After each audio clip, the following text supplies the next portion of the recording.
Question number 17 देखिएगा एक बार। Inclusion of students, inclusive education 5 number का टॉपिक है आपका सीटेट में, समावेशी शिक्षा। और ये हर जगह आता है, ऐसा कोई पेपर नहीं है टीचिंग का जहां इंक्लूजन ना पूछा जाए। इंक्लूसिव एजुकेशन यानी सभी बच्चों को एक छत के नीचे रेगुलर स्कूल में पढ़ने का अधिकार है। ऐसा नहीं किसी बच्चे को देखने में समस्या है तो हम उसको ब्लाइंड स्कूल भेज दें, है ना।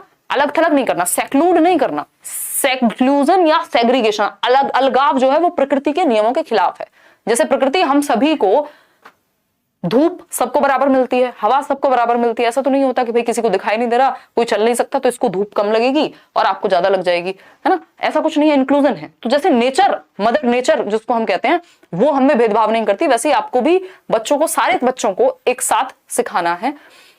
सेग्रीगेट नहीं करना बच्चों को, स्टैंडर्डाइज्ड करिकुलम नहीं, डिफरेंशिएटेड, फ्लेक्सिबिलिटी, इंफ्रास्ट्रक्चरल एक्सेसिबिलिटी की जरूरत होगी। बात तो सही, आधारभूत अभिगम्यता, यानी आपको अपने स्ट्रक्चर में चेंज करने की जरूरत है, इंफ्रास्ट्रक्चर में चेंज करने की जरूरत है, स्कूल के सिस्टम में चेंज करने की जरूरत है कि आप स्कूल में क्या करें। सीढ़ियां हैं तो हर बच्चा तो सीढ़ी से चढ़ के नहीं जा पाएगा। जो व्हील चेयर का इस्तेमाल करता है, जो बैसाखी का इस्तेमाल करता है, वो कैसे चढ़ के जाएगा। तो आपने इंफ्रास्ट्रक्चर में चेंज करके क्या बनवाया, रैंप बनवा दिया स्कूल पे। रैंप याद है ना, वैष्णो देवी गए होंगे, वहां पे रैंप्स हैं, सीढ़ियां नहीं है वो, तो एक नॉर्मल बच्चा भी चढ़ के जा पाएगा और एक व्हील चेयर भी जा पाएगी वहां पे, या बैसाखी वाला बच्चा भी जा पाएगा। तो ये इंफ्रास्ट्रक्चर में चेंज होगा तब जाके इंक्लूजन पॉसिबल है। ऑर्थोपेडिक बच्चों की बात की है, ऑर्थोपेडिक वो होते हैं जिनको हड्डियों से रिलेटेड प्रॉब्लम्स होती हैं।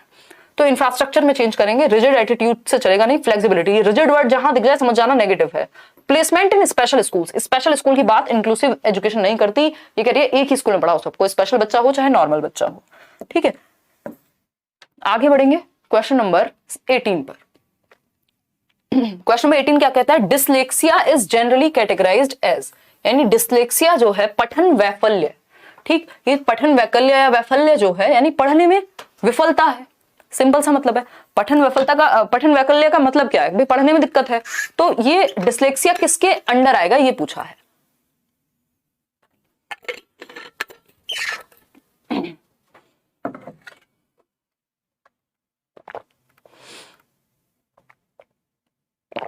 आपका कोर्स लेना चाहता हूं, प्लीज बताइए। मुकेश ऐप पे जा सकते हो, करियरविल ऐप पे। कितने लोग हम जुड़े हुए हैं, आज तो दिखाई भी नहीं पड़ रहे हैं। अच्छा, लगभग 14,000 लोग। चलिए, तो लाइक शेयर करने में आज क्या समस्या आ रही है, मतलब 17 है। अच्छा, आज मुझे पता नहीं लग रहा है यहाँ से। खैर, आप जवाब दीजिए इसका, दिखाइए जरा, हम क्यों नहीं देख पा रहे हैं आज क्या चल रहा है। 1 मिनट रुकिएगा बस, कल से थोड़ा प्लान चेंज कर देंगे और कल से पढ़ाई थोड़े डिफरेंट तरीके से करेंगे, क्योंकि हमारे पास अब समय नहीं बचा है, 1 महीना भी पूरा नहीं है, तो उसी हिसाब से हम पढ़ाई करने वाले हैं। चलिएगा, डिसलेक्सिया किस कैटेगरी के अंदर आएगा, spectrum of learning disorders, mild mental retardation. देखिए याद रखिएगा, डिसलेक्सिया वाला बच्चा मेंटली रिटार्डेड नहीं होता, बस आपको उसको सिखाना है डिफरेंट तरीके से, उसके आईक्यू में कमी नहीं है। Spectrum of psycho social disorders, ये साइको सोशल नहीं है कि सामाजिक समस्या है कोई या साइकोलॉजिकली कोई प्रॉब्लम है। Common motor disability, motor disability होती ही नहीं है डिसलेक्सिया वाले बच्चे को, पता ही नहीं लगेगा आपको, उसको ना कोई हाथों में दिक्कत है ना उसको कहीं आपको देख के पता लगेगा। याद कीजिए वो मूवी तारे जमीन पर, उस बच्चे की जान खा के रखी हुई थी घर वालों ने, स्कूल वालों ने, दोस्तों ने, क्योंकि पता ही नहीं लग रहा था, सबको लग रहा था कि ये तो ध्यान ही नहीं देता पढ़ाई पे, कि तो लापरवाह है, जबकि उसको पढ़ना समझ में नहीं आ रहा, वो पढ़ ही नहीं पा रहा, वो लिख ही नहीं पा रहा, उसको दिक्कत हो रही है। क्यों? क्योंकि आप ए बनाते हैं ऐसे, उसको ए तो ऐसे दिख रहा है, अब जो पढ़ेगा गलत वो लिखेगा गलत। तो इनकी वायरिंग में ब्रेन की कुछ दिक्कत होती है, बाकी ऐसा नहीं होता कि इनकी बुद्धि के स्तर में कमी है या कुछ और बाहर कोई प्रॉब्लम है। तो ये लर्निंग डिसेबिलिटी, एलडीज बोलते हैं इनको, अधिगम विकारों का बहुक्रम, यानी ये लर्निंग डिसेबिलिटी के अंदर आता है। लर्निंग डिसेबिलिटी कई सारी होती हैं, जैसे डिसलेक्सिया पढ़ने से रिलेटेड, डिस्ग्राफिया लिखने से रिलेटेड, डिसलेक्सिया तो हमने पढ़ ही लिया है अभी, डिस्प्रैक्सिया होता है चलने फिरने से रिलेटेड। तो ऐसी कई सारी लर्निंग डिसेबिलिटीज हैं, यानी जो अधिगम में विकार डालती हैं, अधिगम विकार कहते हैं इनको। और ये जो वर्ड है वो 1960s में किसने दिया था, याद करो फटाफट से, जल्दी बताओ, मेरे दिमाग से निकल गया। लो, लर्निंग डिसेबिलिटी आपका दिया था बहुत सारी जगह अपने दिमाग में, बताओ जल्दी फटाफट, कमेंट करके खुद ही बता दो, इससे पहले कि मुझे याद है आप ही बताओ। लर्निंग डिसेबिलिटी पता नहीं कितनी जगह दिमाग डिवाइडेड रहता है, बताओ। सैमुअल किर्क ने, याद आ गया, Samuel Kirk Samuel Kirk 1960s में इन्होंने दिया था। देखियो किसी ने लिखा है कि नहीं अभी तक, यहाँ पे तो लेट आ रहा है ना कमेंट, लिखा है किसी ने, यस सैमुअल किर्क, बहुत बढ़िया, बहुत ही बढ़िया लिख रहे हैं लोग, बहुत बढ़िया, तादीब साक्षी, बहुत बढ़िया, ग्रेट, सैमुअल किर्क, ठीक। तो सैमुअल किर्क ने दिया था लर्निंग डिसेबिलिटीज को इसमें कई सारी समस्याएं आपकी आ सकती हैं, जैसे लिखने से रिलेटेड, पढ़ने से रिलेटेड, बटन लगाने से रिलेटेड, मोटर स्किल्स वगैरह भी।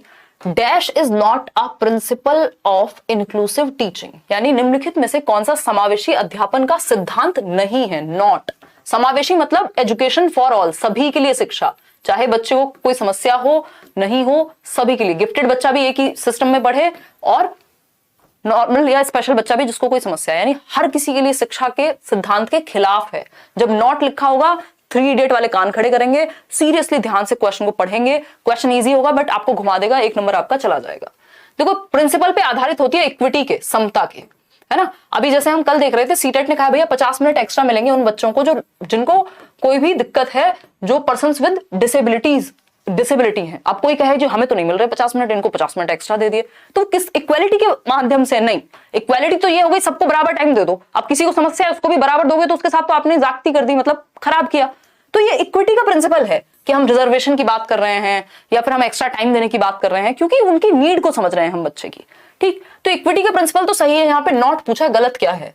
सेग्रीगेशन एंड लेबलिंग, ये बात आप बिल्कुल सही कह सकते हैं। नॉट जब भी लिखा है और नेगेटिव बात पूछ रहा है, यानी सेग्रीगेशन पृथकीकरण, और लेबल लगा दो, अरे ये तो फलाना है, आप किसी बच्चे को अंधा कह रहे हैं, किसी बच्चे को कुछ और कह रहे हैं, मतलब ऐसे लेबल करके आप शब्दों को यूज कर रहे हैं, तो वो खराब है। सेग्रीगेशन क्या है? अलग अलगाव, इनको अलग स्कूल में पढ़ाओ, है ना। जो बोल नहीं सकते, मूक बधिर हैं, उनको कहीं और ले जाओ, नॉर्मल स्कूल में नहीं पढ़ाएंगे, ये सेग्रीगेशन है। और segregation is against the law of nature, प्रकृति के नियम के खिलाफ है। इंक्लूसिविटी का जस्ट ऑपोजिट है सेग्रीगेशन। ये याद रखिएगा, जब भी इंक्लूसिव की बात हो और नॉट लिखा है तो सेग्रीगेशन सही है, और नॉर्मल केस में सेग्रीगेशन बिल्कुल दूर भाग जाएगा जहां सेग्रीगेशन दिखे और इंक्लूसिव एजुकेशन लिखा हो। ठीक, सिस्टमैटिक अडेप्टेशन टू डाइवर्सिटी, यानी हम विभिन्नता में एकता की बात कर पाए। एक्सेप्टेंस ऑफ इंडिविजुअल डिफरेंसेस, यानी बच्चे अलग अलग होते हैं भाई, ठीक है, क्या बात है, सभी अलग है, वैसे भी कौन से सब सेम है, किसी को देखने में समस्या है, किसी को किसी और चीज में समस्या होगी, नॉर्मल बातें। तो B option is the right answer, क्योंकि वही गलत है और जो गलत है वही सही है, क्योंकि पूछा ही गलत था। वाह वाह। आगे बढ़ते हैं क्वेश्चन नंबर 20 पर। क्वेश्चन नंबर 20 क्या कहता है, देखते हैं। असर्शन, यानी ये नए तरह के क्वेश्चन है, इस बार सीटेट में खूब पूछे हैं भर भर के। और एक कथन दिया, एक स्टेटमेंट दे दिया और उसका तर्क और कारण दिया है। अब आपको ये देखना है ये कथन सही है, अगर ये कथन सही है तो क्या इसका कारण सही है, ये रीजन सही है, क्या दोनों सही है या दोनों में से कोई एक सही है। तो ये 4 ही प्रोबेबिलिटी इसमें बनती हैं जो चारों आपके सामने लिखी होती हैं। तो पहले तो हमें कथन पढ़ना है कि क्या ये सही है। Children belonging to the potter family community learn conservation of mass earlier than conservation of number, यानी वो बच्चे जो कुम्हार समुदाय से संबंधित हैं, जिन्होंने वो बर्तन के आकार को बचपन से बनते हुए देखा है, तो उनको जो क्वांटिटी ऑफ मास होगा, कंजर्वेशन ऑफ मास होगा, वो जल्दी समझ में आ जाएगा नंबर से। उनको शेप और साइज जल्दी समझ में आ रहा है तो मास का कंजर्वेशन आसानी से समझ में आ जाएगा, क्योंकि उन्होंने वो घर में होते हुए देखिए, एनवायरमेंट में चीज है बच्चे के। बिल्कुल सही बात है, इसमें क्या दिक्कत है। ये तो बच्चे का जो एनवायरमेंट है वो रिसोर्स का काम कर रहा है यहाँ संसाधन के रूप में, ये ट्रू है। ठीक, रीजन क्या है? Learning and development takes place in a socio cultural context, यानी जो अधिगम और विकास हैं वो सामाजिक सांस्कृतिक संदर्भ में पनपते हैं या बेहतर होते हैं, विकसित होते हैं। भाई जिस समाज और संस्कृति से आप आ रहे हैं उसका प्रभाव आपकी लर्निंग पे, आपके डेवलपमेंट पे पड़ता है। अगर आप मान लीजिए कारपेंटर जहां पे है, किसी की फैमिली में कोई कारपेंटर है, तो उसको वो शेप साइज देना लकड़ी को, या वो डिफरेंट तरीके से देखेगा चीजों। किसी के घर में मान लीजिए दुकान है तो उसकी कैलकुलेशन अपने आप अच्छी हो जाएगी। तो ये हमारा जो सामाजिक सांस्कृतिक परिप्रेक्ष्य है, जिस परिप्रेक्ष्य से हम आ रहे हैं, वो हमारी लर्निंग को और डेवलपमेंट को प्रभावित करता है। बिल्कुल सही बात है। तो दोनों ही बातें सही हैं, ट्रू है, यानी जो both A and R true and R, यानी जो रीजन है, तर्क है, वो करेक्ट एक्सप्लेनेशन है, एक ही जो कि अपने आप में स्टेटमेंट है, व्याख्या सही करता है, दोनों सही हैं। तो A option is the right answer, किसी और पे जाने का पॉइंट ही नहीं बनता। क्वेश्चन नंबर 21 देखिएगा। क्वेश्चन नंबर 21 कहता है When students learn a behavior through observation, जब बच्चे कोई व्यवहार सीखते हैं कैसे? ऑब्जर्व करके, देख करके, है ना। मान लीजिए बच्चे ने आपको कुछ करते हुए देखा, मम्मी खाना बना रही है, बच्चे ने ऑब्जर्व किया, दादाजी कुछ पौधों को पानी दे रहे हैं, मान लीजिए बच्चे ने ऑब्जर्व किया। तो जब बच्चे ऑब्जर्व करके सीखते हैं, the first step of that process that they must, मतलब कि पहला स्टेप क्या है? ये नई वॉच हमने ले लिया, अभी ये हमें परेशान कर देगी नोटिफिकेशन दे के। मॉम का कॉल आ रहा है। देखिएगा, शायद तेरे सोने का टाइम हो गया, सुबह स्कूल है। बताओ फटाफट। अगर हम बात करें जब छात्र एक व्यवहार को अवलोकन द्वारा सीखते हैं तो सबसे पहला चरण क्या है? याद कीजिए किसको? एल्बर्ट बेंड्यूरा को। एल्बर्ट बेंड्यूरा को याद कीजिए, और अगर हम बात करते हैं ऑब्जर्वेशनल लर्निंग की, इससे एक क्वेश्चन आता ही है पेपर में, है ना। अभी जल्दी ही हम एक दिन थियोरी क्लास रखेंगे। ऑब्जर्वेशनल लर्निंग, ऑब्जर्वेशनल लर्निंग क्या है? अवलोकनात्मक अधिगम, ऑब्जर्व करके देख के सीखना। ठीक, बोबो डॉल एक्सपेरिमेंट किया था इन्होंने। ये छोटी छोटी बातें जो आप साथ में याद रखेंगे। इनकी थियोरी को सोशल लर्निंग थियोरी, SLT कहा जाता है, सामाजिक अधिगम का सिद्धांत। व्यक्ति हैं बेंड्यूरा, है ना, बेंड्यूरा। और इसमें 4 स्टेप की प्रोसेस होती है ऑब्जर्वेशनल लर्निंग में। मॉडलिंग की प्रोसेस कहते हैं उसको, कि मॉडल ऐसे होता है आपका बिहेवियर, उसको ऐसे शेप दी जाती है। वो 4 स्टेप कौन से हैं?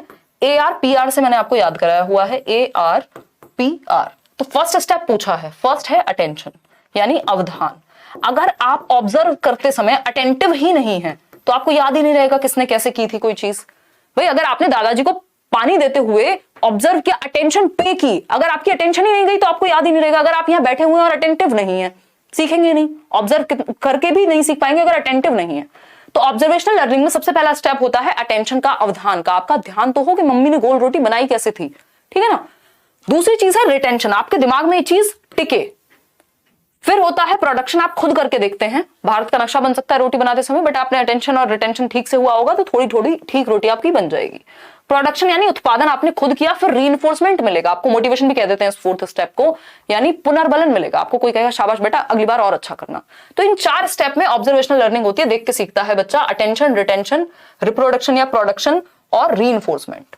ठीक, तो इसमें सबसे, ये तो वैसे भी आप समझ सकते हैं, अगर आपने थियरी नहीं भी पढ़ी होती तब भी आपको पता होता कि जो बिहेवियर है ऑब्जर्वेशन के थ्रू, जब आप अवलोकन के थ्रू सीखते हैं तो पहला स्टेप आपकी अटेंशन वहां होनी चाहिए। तो remember the actions of the model, तो रिमेंबरिंग तो सेकंड स्टेप है ना भाई। AR-PR में रिमेंबरिंग का मतलब क्या है? रिटेंशन, दिमाग में टिक गई आपकी कोई बात, नंबर याद किया था, वो रिटेंशन रह गई, तो ये तो सेकंड स्टेप है।